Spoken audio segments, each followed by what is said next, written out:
राम मंदिर चंदे के नाम पर हो रहा फर्जीवाड़ा, बीजेपी ने दी चेतावनी। कहने के नाम पर प्रजातंत्र है, प्रजा को बेवकूफ बनाकर राज करने का ये षड्यंत्र है। चाहे जो पार्टी हो, पार्टी बात पर मैं नहीं बोलता, चाहे जो पार्टी हो लूटेगी। कांग्रेस लूटी तो भाजपा भी लूट रही, और फिर कांग्रेस आ जाएगी वो भी लूटेगी। कि बीजेपी कहीं कहीं तो खुद भी, जैसे राजस्थान में बता रहे हैं भाई साहब कि 450 में सिलेंडर देने जा रहे हैं, यहाँ पे तो नहीं दे रहे। क्या यहाँ आम इंसान गरीब नहीं? एक साथ कितने काम करे? गरीब है तो राशन बांट तो रही है। 80 करोड़ लोगों को राशन बनाएंगे किसमें? राशन बांट रही है, बस इतना ही बहुत है। रोजगार और नौकरी की क्या जरूरत है? राशन मुफ्त में मिलेगा। अभी तो रोजगार की बात हो रही थी, रोजगार नहीं मिल रहा है। मंदिर बना रही है, मंदिर मूर्ति बिठा रही है, उसमें कितना फायदा उसको? देखो फायदा, देख इसकी फोटो खींच लो। राम मंदिर चंदे के नाम पर हो रहा फर्जीवाड़ा, बीजेपी ने दी चेतावनी। बहुत बड़ी बात आपने कह दी। अनुभव आपका जीवन आप देखें तो आप 10 वर्ष अयोध्या रहा, 92 से लगाकर 2003 तक, और आंखों देखा सारा। मैं भी जानता हूँ राम मंदिर चंदे पर कितना देश विदेशों से आ रहा, कितना ये सरकार घोटाला कर रही है। तो आप लोग विरोध क्यों नहीं करते?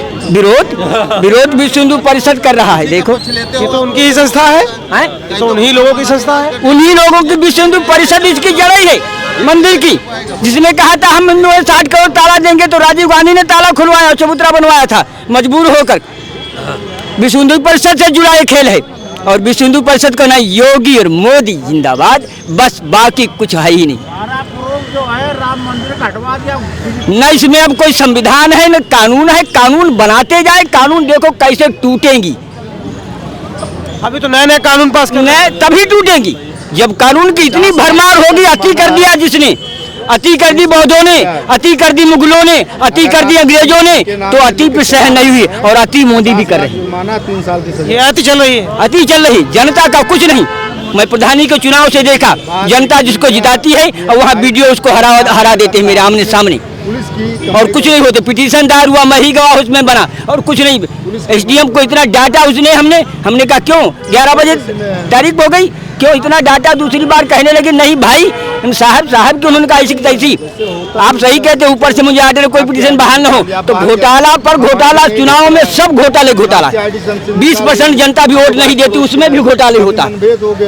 कहने के नाम पर प्रजातंत्र है, प्रजा को बेवकूफ बनाकर राज करने का ये षड्यंत्र है। चाहे जो पार्टी हो, पार्टी बात पर मैं नहीं बोलता, चाहे जो पार्टी हो लूटेगी। कांग्रेस लूटी तो भाजपा भी लूट रही, और फिर कांग्रेस आ जाएगी वो भी लूटेगी। ये तो सिस्टम की ही हार है। मतलब सिस्टम ही जब करप्ट है तो कोई सब लूटेगी। सिस्टम लुटेरे कितने हैं?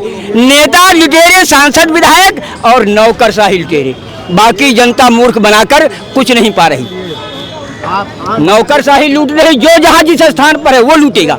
मुझे आइए से पास होते, और जो लोकतंत्र में जो अधिकारी रिश्वत नहीं लेकर जनता के हितार्थ काम करने लगे, उनको उस विभाग में नौकरी करने ही नहीं दिया गया। आंखों से रो करके मुझसे कहे कि नौकरी नहीं करने दिया गया, 2 सरकारी नौकरी छोड़े, 2 3 ये हालात उनकी हुई। अनुभव की बात दादा ने कही कि ये तो देखने को कहीं ना कहीं समाज में मिलता ही है कि लोकतंत्र के नाम पे लूट तंत्र चल रहा है, और उन्होंने बिल्कुल साफ शब्दों में जो उनका अनुभव था जीवन का, वो बात उन्होंने कही।